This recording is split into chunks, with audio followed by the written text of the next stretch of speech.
Hello बच्चों, कैसे हैं आप लोग। आई होप बच्चों आप सब अच्छे होंगे और आपकी पढ़ाई बहुत अच्छी चल रही होगी। तो बच्चों ये हमारा लेक्चर नंबर 4 है, क्लास 6 के चैप्टर नंबर 11 अलजेब्रा का। इस लेक्चर के अंदर हम एक्सरसाइज 11.2 के क्वेश्चन नंबर 1 से लेकर क्वेश्चन नंबर 5 तक के क्वेश्चंस को डिस्कस करेंगे और उन्हें सीखेंगे।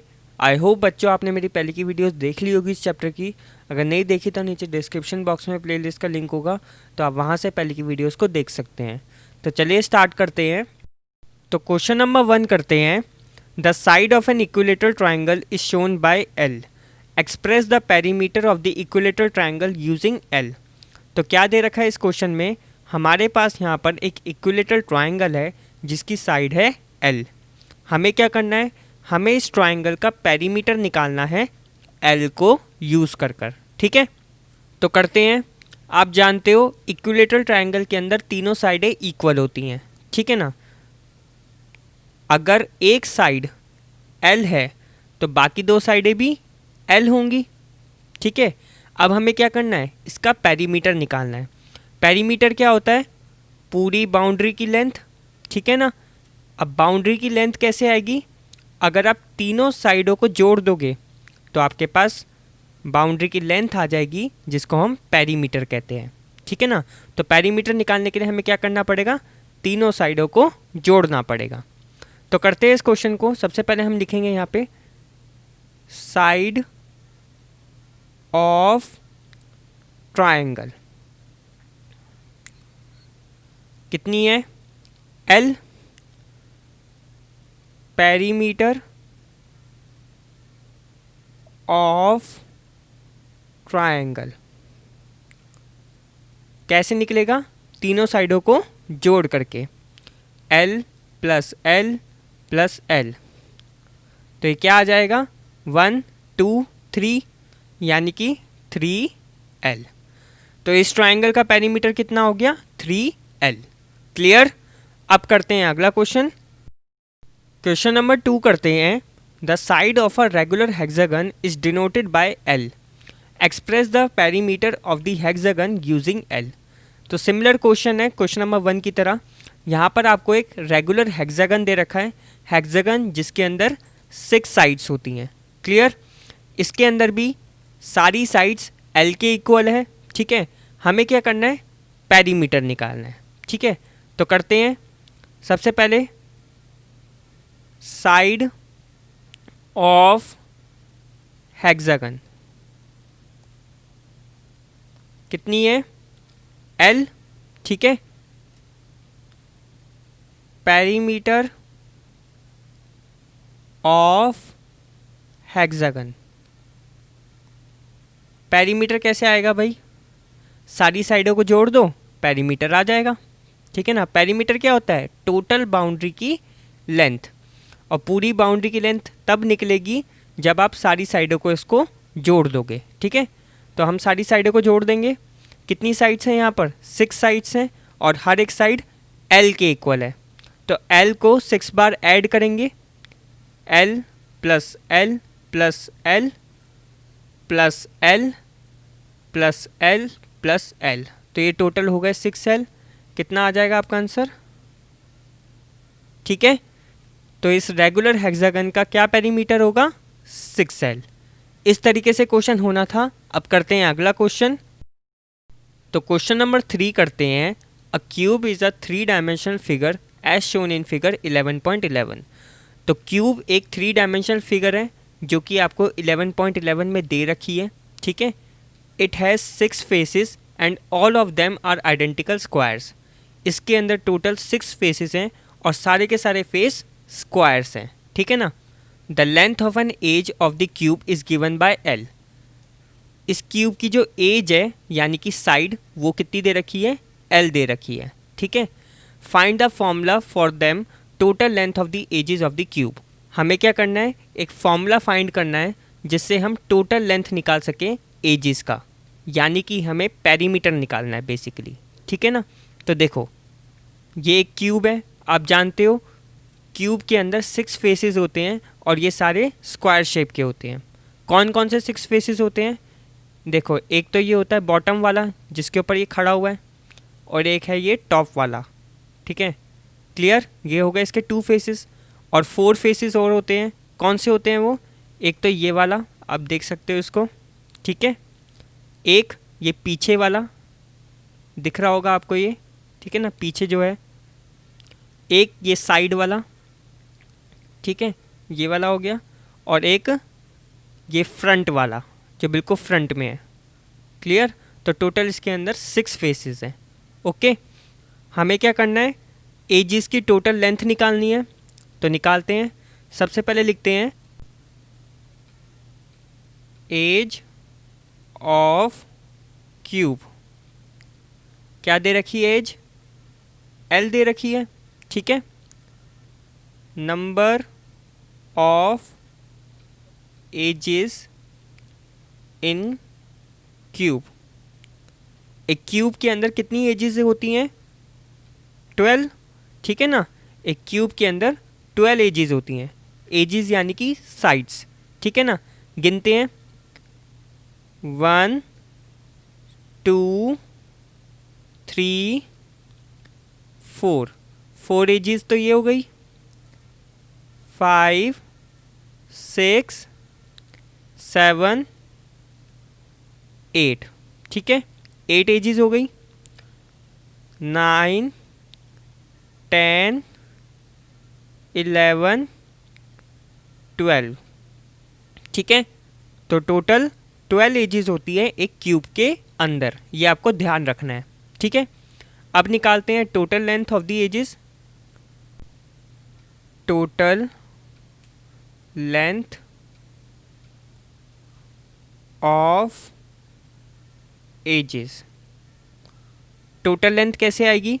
1 एज है L और टोटल एजेस कितनी है? 12। तो टोटल लेंथ निकालने के लिए आप क्या करोगे? या तो L को 12 टाइम्स ऐड करोगे, जैसे अभी हम पीछे कर रहे थे। L को इस तरीके से 12 टाइम्स ऐड करना है, ठीक है। या फिर आप क्या करोगे? 12 को मल्टीप्लाई कर दोगे 1 एज से। 1 एज कितनी है? L, ठीक है। यानी कि क्या आंसर आ जाएगा मेरे पास? 12L, ठीक है। चाहे आप L को 12 टाइम्स ऐड करो या फिर L को मल्टीप्लाई कर दो 12 से, दोनों तरीक़ों से आप टोटल लेंथ ऑफ एजेस निकाल सकते हो, क्लियर। तो इस तरीके से क्वेश्चन होना था। अब करते हैं अगला क्वेश्चन। क्वेश्चन नंबर 4 करते हैं। The diameter of a circle is a line which joins 2 points on the circle and also passes through the center of the circle. In the adjoining figure, figure 11.12, AB is the diameter of the circle, C is its center. Express the diameter of the circle D in terms of its radius. ठीक है, तो क्या कह रहे हैं इस question में? यहाँ पर आपको एक सर्कल दे रखा है जिसके अंदर जो सेंटर है वो है C, ठीक है। AB एक डायामीटर है, ठीक है। अब ये डायामीटर क्या होता है? डायामीटर एक ऐसी लाइन होती है जो सर्कल के 2 पॉइंट्स को टच करती है और साथ ही साथ सेंटर से भी पास होती है, ठीक है ना। तो यहाँ पर आप देख सकते हो ए बी लाइन ये 2 पॉइंट्स को टच कर रही है। कौन कौन से 2 पॉइंट्स हैं? ए और बी, और साथ ही साथ ये सेंटर से भी पास हो रही है। तो ए बी लाइन इस सर्कल का डायामीटर है, क्लियर। हमें क्या करना है? इस सर्कल के डायामीटर D को रेडियस के टर्म्स के ऊपर एक्सप्रेस करना है, ठीक है। अब रेडियस क्या होता है? रेडियस एक ऐसी लाइन होती है जो सेंटर से स्टार्ट होती है और सर्कल के एक पॉइंट को टच करती है, ठीक है। जैसे कि आप एक एग्जांपल देख सकते हो यहाँ पर CP। CP क्या है? इस सर्कल का रेडियस है, ठीक है। ये सेंटर से स्टार्ट हो रहा है और ये सर्कल के एक पॉइंट को टच कर रहा है, ठीक है। तो CP क्या है? रेडियस। ध्यान क्या देने वाली बात है? ये रेडियस जो है किसी भी डायरेक्शन में हो सकती है, ठीक है। बट कंडीशन क्या है? हमेशा सेंटर से स्टार्ट होती है और सर्कल के एक पॉइंट को टच करती है, ठीक है। सिमिलरली डायामीटर भी किसी भी डायरेक्शन में हो सकता है, ये भी आपको ध्यान रखना है। यहाँ पर ये इस डायरेक्शन में दे रखा है, ये इस डायरेक्शन में भी हो सकता है, इस डायरेक्शन में भी हो सकता है, किसी भी डायरेक्शन में हो सकता है, लेकिन ये हमेशा सर्कल के अंदर होता है, ठीक है। तो एक रेडियस तो ये हो गया, ठीक है। और भी इसमें रेडियस है। कौन कौन से? एक तो सी ए और सी बी, ये दोनों भी रेडियस हैं। कैसे? देखो सी ए, ये भी सी से स्टार्ट हो रहा है यानी कि सेंटर से स्टार्ट हो रहा है और सर्कल के एक पॉइंट को टच कर रहा है, तो ये भी रेडियस हो गया, ठीक है। और सी बी, ये भी सेंटर से स्टार्ट हो रहा है और सर्कल के एक पॉइंट को टच कर रहा है, ठीक है ना, तो सी बी भी आपका एक रेडियस हो गया। क्लियर? तो सी पी, सी ए, सी बी, ये तीनों रेडियस हैं इस सर्कल के और ये तीनों इक्वल हैं आर के। क्लियर? अब करते हैं क्वेश्चन। हमें डायामीटर को रेडियस के टर्म्स पर एक्सप्रेस करना है। डायामीटर ऑफ सर्कल, डायामीटर क्या है? ए बी, ठीक है। डायामीटर को हमें डी लिखना है, ठीक है। अब देखो ए बी क्या है, यहाँ से लेकर यहाँ तक ये पूरा ए बी है। ए बी को मैं इस तरीके से लिख सकता हूँ, ए सी प्लस सी बी, ठीक है ना, ए सी प्लस सी बी। ए सी और सी बी, इन दोनों को जोड़ूंगा तो पूरा का पूरा ए बी बन जाएगा मेरा, ठीक है ना। तो इसी वजह से मैंने ए बी को लिखा ए सी प्लस सी बी। अब ए सी क्या है? ए सी आप देख सकते हो आर के इक्वल है यानी कि रेडियस, सी ए बोलो या ए सी बोलो, है ये क्या? रेडियस, तो इसकी जगह हम रेडियस लिखेंगे। सिमिलरली सी बी, ये भी रेडियस है, ठीक है ना। डी किसके इक्वल हो गया? 2r के इक्वल। इसका मतलब diameter of the circle radius का डबल होती है, ठीक है। तो इस तरीके से हमें डायमीटर को रेडियस के टर्म्स पर एक्सप्रेस करना था, ठीक है। अब करते हैं अगला क्वेश्चन। क्वेश्चन नंबर 5 करते हैं। To find sum of 3 numbers 14, 27 and 13 we can have 2 ways. अगर हमें 14, 27 और 13 इन तीनों का सम करना है तो हमारे पास 2 तरीके हैं। कौन कौन से?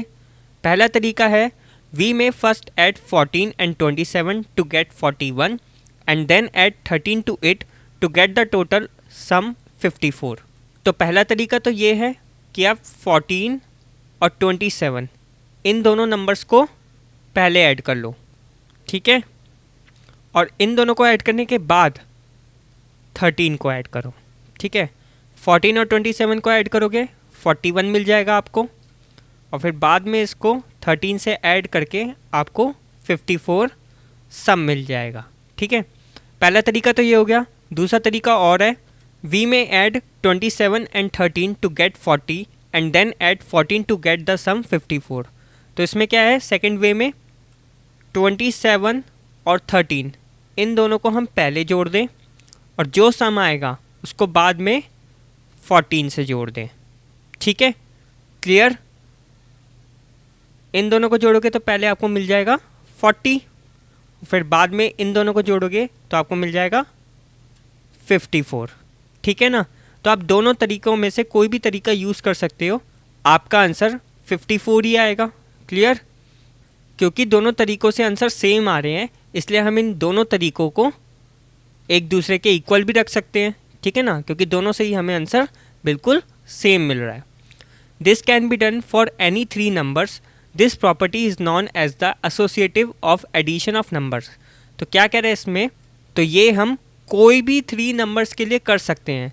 ज़रूरी नहीं है 14, 27 और 13 ही हो, आप कोई भी 3 नंबर्स को चूज़ करो और उनको आप इन दोनों तरीक़ों से ऐड कर सकते हो, आपका आंसर हमेशा सेम ही आएगा, ठीक है। तो इसे हम एक प्रॉपर्टी कहते हैं जिसका नाम है associative property of addition of numbers, ठीक है। Express this property which we have already studied in the chapter on whole numbers in a general way by using variables a, b and c. तो क्या कह रहे हैं इसमें, associative property को हम होल नंबर्स वाले चैप्टर के अंदर पढ़ चुके हैं, ठीक है। होल नंबर्स वाला चैप्टर जब हमने किया था तो उसके अंदर हमने सारी प्रॉपर्टीज़ को डिस्कस किया था, कॉम्यूटेटिव, डिस्ट्रीब्यूटिव, एसोसिएटिव, ठीक है ना। तो ये प्रॉपर्टी हम इस चैप्टर के अंदर पढ़ चुके हैं। अब हमें क्या करना है, अब हमें इस प्रॉपर्टी को ए, बी और सी इन 3 वेरिएबल की मदद से एक्सप्रेस करना है।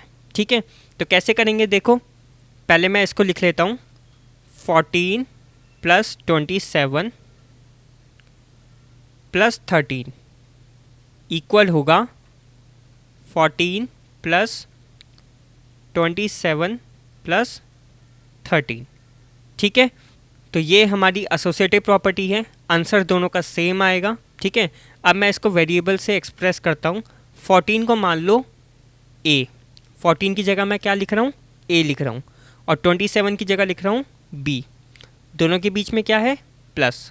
ठीक है, 13 की जगह मैं लिख देता हूँ यहाँ पर सी, तो ये क्या हो गया, ए + बी, इन दोनों को मैं पहले ऐड करूँगा और फिर बाद में सी से ऐड करूँगा। क्लियर। अब 14 को मैंने क्या माना था, ए, तो यहाँ पर आ जाएगा ए प्लस 27 की जगह आ जाएगा बी। ठीक है ना, 27 की जगह बी आएगा और 13 की जगह क्या आ जाएगा, सी।